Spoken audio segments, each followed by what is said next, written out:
Florida just announced $60 million to explore generics like Ivermectin to fight cancer. Right now, generics don't promise big profits, so their uses may go unstudied and overlooked. Ivermectin, long used safely in people for parasites, was thrust into the spotlight when many doctors said it worked against COVID. The FDA began a campaign to call it dangerous. Houston Dr. Mary Talley Bowden beat the FDA in court and is now part of a growing push to make ivermectin available without a prescription.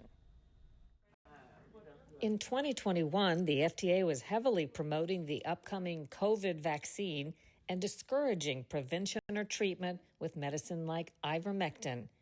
Despite ivermectin's decades-long safety record and 2015 Nobel Prize for combating parasitic diseases, the FDA launched a public campaign against it.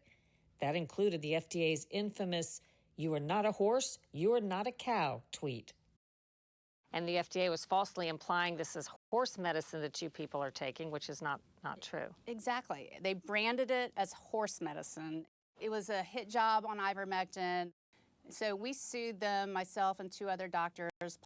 All three of us just got pummeled for our stance on ivermectin professionally with the boards and the public. And we actually won. The FDA backed down, and they had to remove their misinformation from the website, and they had to remove the tweet. But years later, it's still. I mean, I'm still having a hard time getting my patients. I can't.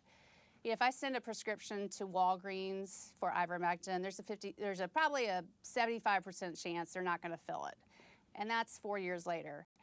What have we learned about ivermectin in this time period? So there are now 105 studies supporting the efficacy of ivermectin for COVID. No drug is 100% effective, and what I would do is combine it with other medications depending on risk factors and severity of disease. But all in all, it shows that basically the earlier you start using it, the more efficacious. But even when used late in the game, even the second week of the illness in COVID is when people really got sick, and that was this massive inflammatory response, less so from the actual virus, it was the inflammatory response. But even in those late stages, it worked, it helped. Anywhere from 30 to 40% decrease in intubation and mortality. And it's so safe. Are there studies that look at it for preventive? Yes, so that's actually, if you go to this, the meta-analysis of the data, the earlier you use it, even for prevention is actually the best outcome. But what we're seeing now, COVID is not life-threatening. I don't worry about my patients like I did used to worry about my patients. I don't worry about anybody now that gets COVID. And yeah, I mean, I don't discourage people from taking ivermectin, but I'm not like, yeah, you need to take it for prevention at this point.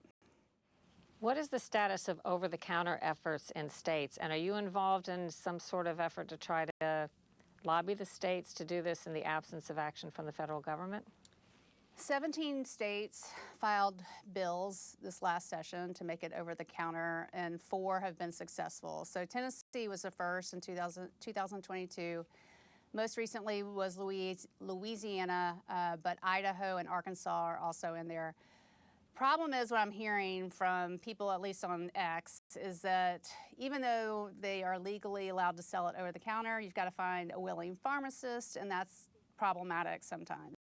I encourage other doctors, maybe open up your mind up a little bit, do a little of your own research.